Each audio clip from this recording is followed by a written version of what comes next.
ಬೆಂಗಳೂರ ಮಳೆ ಆದ್ರೆ ಗಾಬರಿ ಆಗಿಬಿಡ್ತಾರೆ. ಒಂದು ಹನಿ ಮಳೆ ಬೀಳ್ಬೇಕು ಕೈಯಾಗ, ಅಯ್ಯೋ ಮಳೆ ಆಗುತ್ತೋ ಏನು, ಸುನಾಮಿ ಬರುತ್ತೋ ಏನು, ನಡೀರಿ ಮನೆಗೆ ಹೋಗೋಣ. ಒಂದು ಹನಿ ಮಳೆಗೆ ಗಾಬರಿ ಆಗ್ತಾವ್ರಿ.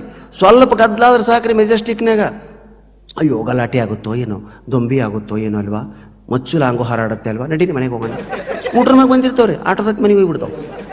ನಮ್ಮ ಮಂದಿ ನೋಡ್ಬೇಕ್ರಿ ನೀವು, ಹುಬ್ಬಳ್ಳಿಗೆ ಲಾಸ್ಟ್ ಬಸ್ ಇರ್ತೈತೆ, ಗದಗ ಬಸ್ ಸ್ಟ್ಯಾಂಡ್ನಾಗ ಜಗಳ ಶುರು ಆಗಿಬಿಡ್ತಾರೆ. ಹತ್ತಿದ ಅಷ್ಟು ಮಂದಿ ಇಳಿದು ಬಿಡ್ತಾರೆ ಕೆಳಗೆ.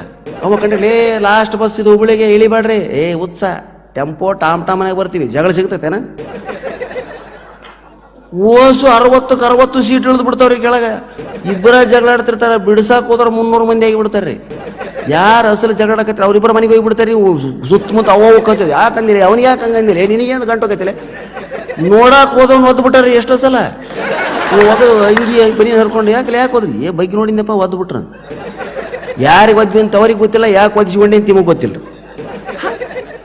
ಮಾನ ಅಪಮಾನಗಳನ್ನು ಬಿಟ್ರೆ, ಅಭಿಮಾನ ಸ್ವಾಭಿಮಾನಗಳನ್ನ ಬಿಟ್ಟರೆ ಮನುಷ್ಯ ಕಲಿತು ಅನ್ನೋದಕ್ಕೆ ನಾವ ಭಾಳ ದೊಡ್ಡ ಉದಾಹರಣೆ ಸ್ನೇಹಿತರೆ. ಅದಕ್ಕೆ ಹಾಸ್ಯ ನಮ್ಮಲ್ಲಿ ತಾಜಾತನ, ಕಾಮನ್ ಸೆನ್ಸು, ಕಾನ್ಫಿಡೆನ್ಸು, ನಾಲೆಡ್ಜು ಇವೆಲ್ಲ ಶಾಲೆಗಳಲ್ಲಿ ಹೇಳ್ಕೊಡೋದಿಲ್ಲ, ಸಮಾಜದಲ್ಲಿ ಹೇಳ್ಕೊಡ್ತಾರೆ. ಅದಕ್ಕೆ 4 ಗೋಡೆಗಳ ಮಧ್ಯೆ ಕಲಿಯೋದು ನಾಲೆಡ್ಜು, 4 ಜನರ ಮಧ್ಯೆ ಕಲಿಯೋದು ಕಾಮನ್ ಸೆನ್ಸ್.